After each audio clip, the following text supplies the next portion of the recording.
आदाब, one TV में आपका इस्तकबाल है। मैं नाज़िल सिद्दीक। देखेंगे दुनिया भर की तमाम बड़ी खबरें, लेकिन सबसे पहले हेडलाइंस।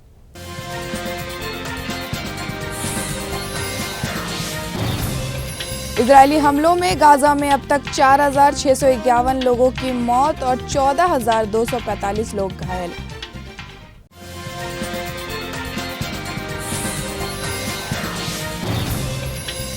AIMIM फ्लोर लीडर जनाब अकबरुद्दीन ओवैसी ने चंद्रयान गुट्टा हलके में किया पैदल दौरा।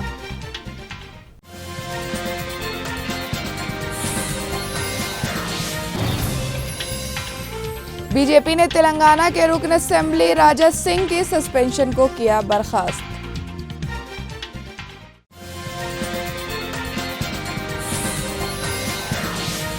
चादरघाट पुलिस की तहत रसूलपुरा में कांस्टेबल की जानिब से नौजवान को बेदर्दी से पीटने का वीडियो हुआ वायरल। इजराइल और फिलिस्तीन के बीच अभी भी जंग जारी है। इतवार से लेकर पीर की सुबह तक गाजा पर इजरायली हवाई हमले जारी हैं और उसके रॉकेट्स ने रात भर लेबनान पर हमला किया। इजरायली लगातार हमले से अभी तक फिलिस्तीन में हजारों सिविलियन की जान जा चुकी है। इजरायली हमलों में गाजा में अब तक 4,651 लोगों की मौत हो गई है और 14,245 लोग घायल हैं। चादरघाट पुलिस के तहत रसूलपुरा में एक कांस्टेबल की जानिब से एक नौजवान को बेदर्दी से पीटने का वीडियो हुआ वायरल, जिससे मकामी AIMIM कॉरपोरेशन और हामियों ने एहतजाज का एहतमाम किया। मलकपेट पार्टी के MLA अहमद बिन अब्दुल्ला बिलाल ने भी पुलिस अहलकारों के खिलाफ तहकीकात और कार्रवाई का मुतालबा किया। ना कि सिर्फ उसको मारे, उसके साथ 3-4 और बच्चे थे, उसके ऊपर भी वो चारी नामी जो कांस्टेबल है बुरी तरीके से लाठी चार्ज कर दिया, जिसकी वीडियो भी है। उसके बाद जैसे ही इसकी इत्तला जनाब अहमद बिन अब्दुल्ला बलाला साहब को मिली, बलाला साहब ने फौरी तौर पर मुझे यहाँ पे पुलिस स्टेशन भेजा है।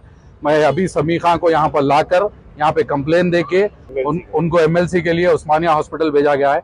हमारी चादरघाट HOO साहब से, ACP साहब से, DCP साहब से, कमिश्नर साहब से यही हमारी अपील है कि उसके ऊपर सख्त से सख्त कार्रवाई होना।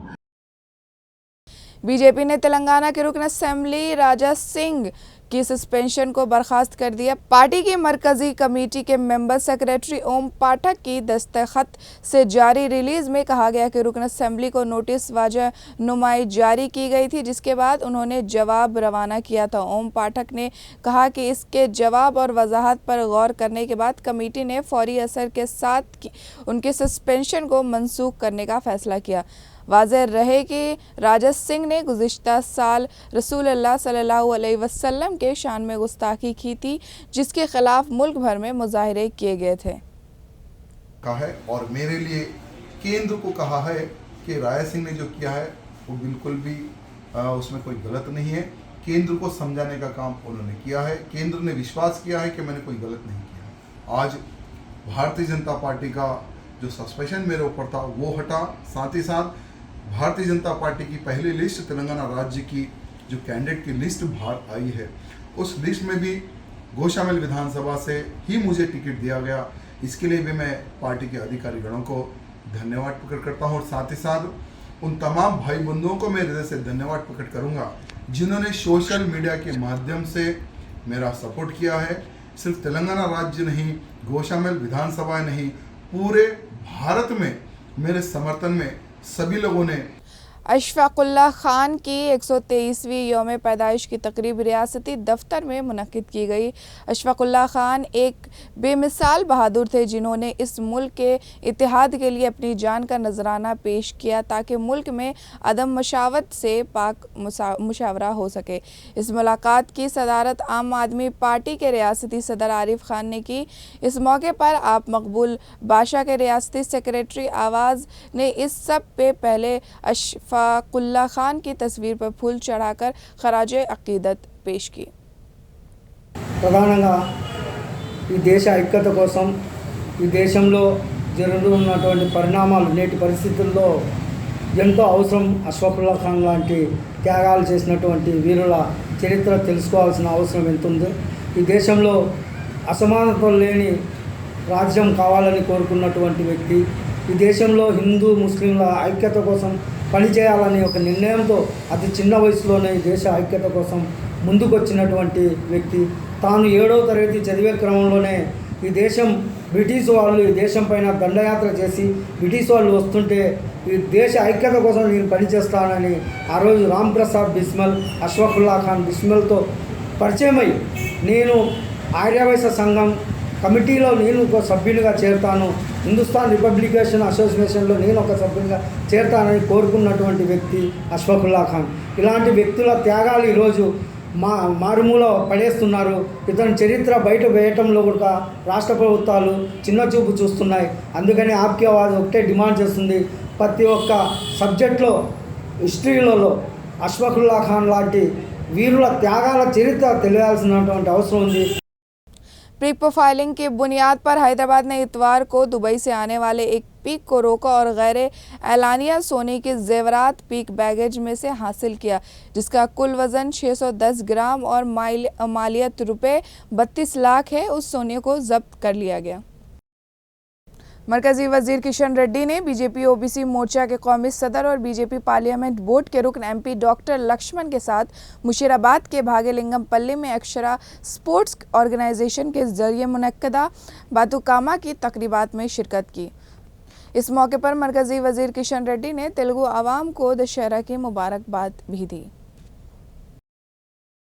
ప్రకృతితో కూడినటువంటి బతుకమ్మ పండుగ మరి ధనిక పేద అనే తేడా లేకుండా, వయసుతో సంబంధం లేకుండా మాతృమూర్తులు, అక్క చెల్లెళ్ళు ఎంతో భక్తి శ్రద్ధలతో నిర్వహించుకునేటువంటి పండుగ ఇది. దేశంలో ఎక్కడ కూడా ఉండదు.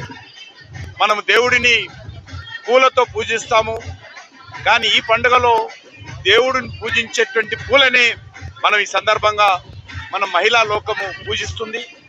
అందరూ ఆరోగ్యంగా ఉండాలని, గ్రామాలలో ప్రజలు సుఖ సంతోషాలతో ఉండాలని, ఏ రకమైనటువంటి ప్రకృతి వైపరీత్యాలు లేకుండా మరి మంచి వర్షాలతో, పాడి పంటలతో అన్ని వర్గాల ప్రజలు మరి సుఖ సంతోషాలతో ఉండాలని అమ్మవారిని ప్రార్థించేటువంటి పండుగ ఈ బతుకమ్మ పండుగ।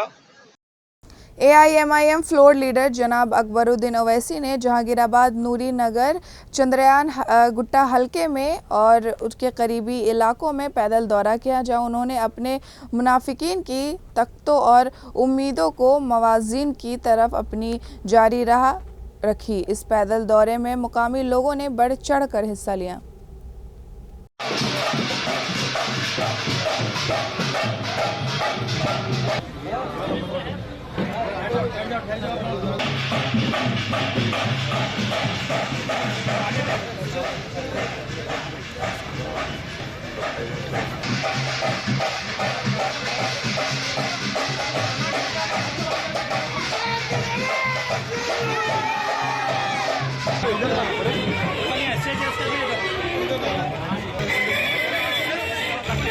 रोड नंबर 9 किशनबाग में हफ्ते और इतवार के रोज़ मस्जिद अशरफ करीम में ज़ेरे एहतमामुल इंडिया सूफ़ी उलमा काउंसिल वल करीम ट्रस्ट के ज़रिए इज़राइल के तशद्दुद के लिए बद्दुआ और फ़िलिस्तीन में फलाह नुसरत के लिए दुआ रखी गई।